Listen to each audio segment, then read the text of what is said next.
Hey, I'm Hunt, and this is Hunt on LSU, your channel for LSU Fighting Tiger football talk. Enjoy the video. We want you to leave a comment below, hit that like button, and subscribe right below the video. Enjoy. Right now, we do want to talk some LSU football. We, at the top of the show, gave you some sound from Joe Sloan. He was talking about things like the offensive staff and how much of Mike Denbrock's offense was still there. I thought some of that was really some fascinating stuff. But today, at this point, I want to talk about some of the nuts and bolts and the personnel on the offense. And it starts at tight end. I like talking about the tight ends on this LSU roster. I think that it's such a position of depth and talent, and it should be a focal point of the offense, in my opinion. While you're trying to work in some wide receivers without a ton of skins on the wall, I think that throwing the ball to Mason Taylor and throwing the ball to Kamorian Pimpton or Tradez Green or Mac Markway makes a lot of sense to me. They're the classic security blanket for a new quarterback, which is what LSU is going to be breaking in. So Joe Sloan spoke to the role for now junior tight end Mason Taylor. Mason Taylor is one of our best football players. LSU fans know him for the last 2 years, and just his consistency and his ability to make plays. And I think we want to find ways to get him the ball. And I think you could see Nuss working his way, or obviously we're going to go where the read takes us, but putting him in positions where he potentially is the first, second, or third read, where the ball maybe will find him a little bit more. But I think, just from a consistency standpoint and an experience standpoint, he obviously brings a ton. And I think he's one of the best tight ends in the country, and we definitely want to utilize him that way. I think that's fair to call him one of the best tight ends in the country. I can't speak to every tight end in the entire country, but Mason Taylor's pretty good, and he's been out there for 2 years. I think that it was maybe reluctance to put him out there right at the beginning of his LSU career, but you had to because there's nobody left. That's not the case now as these young tight ends have come in. And Mason Taylor is the elder statesman there, and he's the guy who's going to lead the group through the drills, and he'll be the first guy on the field. But I mentioned all those really talented young players that LSU has brought in, and that's not a surprise because Brian Kelly has done this wherever he has been. And it certainly was the case at Notre Dame where they were churning out tight ends and pumping them into the NFL. And I think LSU has a chance to do that with the guys that they've got on campus. So after Mason Taylor, what about the depth at tight end? Our other young tight ends, when you look at Pimp and Mac Markway, just how they've grown and how we're trying to grow the offense and use those guys more multiple. When we first got here, that was a room that really had to be rebuilt, and Coach Kelly and Coach Denbrock started that, and obviously they have a huge, Coach Kelly has a huge history with tight ends and what he's done with them over several years. But we wanted to grow that room, and I think we're close, right? We're close to getting there. And if, when you guys had an opportunity to be out at practice a little bit, I think you can see just how we want to use those guys a little bit more, just within the framework of what we do on offense. I have to chuckle when he calls Kamorian Pimpton Pimp. Is that how we're going to refer to this LSU tight end for the next 3 years? Pimp, because that's special. But you just look at the guy. Look at Tradez Green and Kamorian Pimpton. They are massive and can move. There is not a linebacker in the country, maybe save Harold Perkins, that can run and jump specifically with Kamorian Pimpton. None. There are very few 6'6" safeties, if any, that are going to be able to go up and deal with the catch radius that he's got. And Tradez Green is built just like that. He's not quite as tall, but he's every bit the athlete, if not a better athlete than Kamorian Pimpton. And we know what Mason Taylor is and Mac Markway is. I think that the sky's the limit for those tight ends in that room. And that's going to have to be a position group that is a strength immediately because you got a new quarterback. You're not huge with numbers at running back, and the wide receivers are still probably trying to figure some things out. So the tight ends are going to have to be ready to go from game one. The other part of the offense is going to have to be ready to go from game one is the offensive line, specifically in the running game, which will certainly help Garrett Nussmeier out. And Joe Sloan talked about what they want to do in the run game.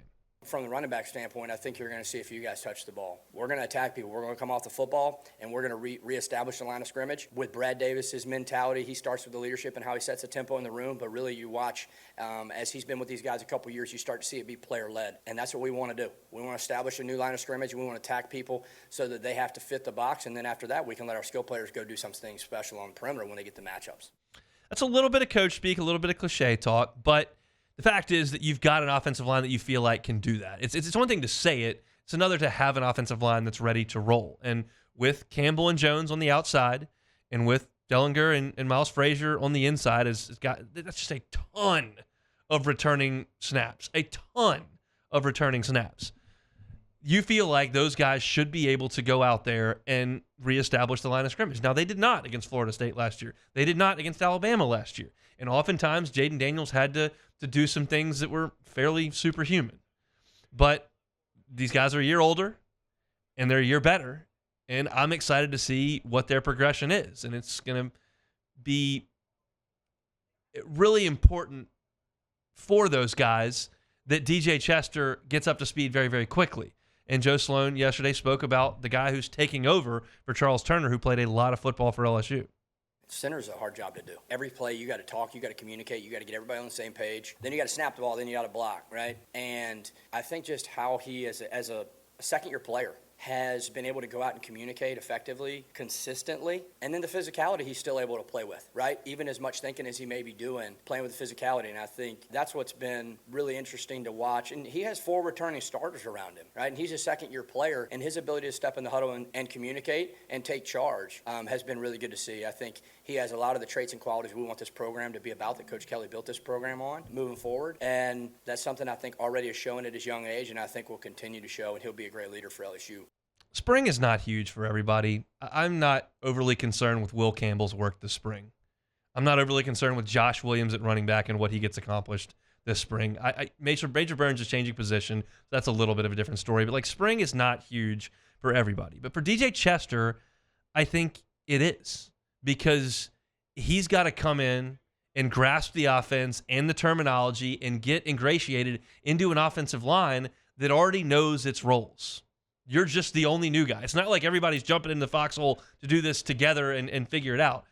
You got to come in there with a bunch of guys that already know what's going on and get up to speed. And he's a little bit bigger than Charles Turner. He's listed by LSU's website at 6'6", 318 pounds.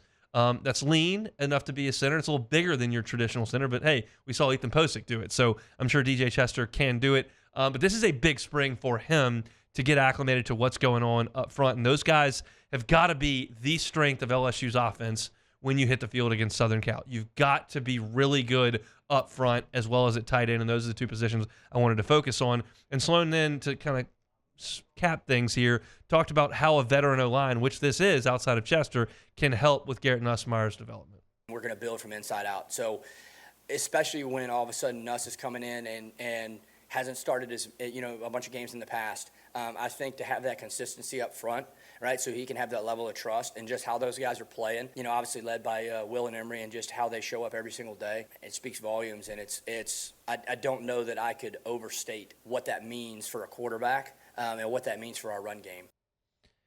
Look, I'm not trying to break down the USC game today. It's April.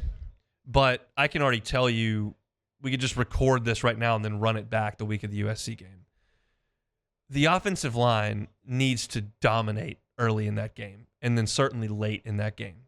If the offensive line falters, that's trouble. That means you don't have the run game going. You're going to lean on a first-year quarterback and some wide receivers that haven't played with him a ton. That we don't need to see. You need to see positive gains on the ground, 3rd and shorts. You need to see an offensive line take control of a USC defense that's been bad for 3 years. That needs to happen. I personally, right here as we sit here in April, do not want to go through another 0-1 start. LSU has done that 4 years in a row. I'd really prefer to stay away from that. It starts with the offensive line. They've got to be the strength. I don't know about quarterback. I don't know about wide receiver. I don't know about this new defense. I know about the offensive line. They got to be awesome. And the feeling is that they will be. We'll just have to see when we show up in Las Vegas. So that's Joe Sloan. Heard a lot from him over the last couple of days, but I thought some of the things he had to say were very, very interesting. And I'm excited to see what this version of the LSU offense does look like as they move into the 2024 season. Hey, thanks for watching Hunt on LSU. Before you get out of here, do us a couple of favors. Hit that like button, leave your comments below, and subscribe to the channel for all your Fighting Tiger football talk. See you next time.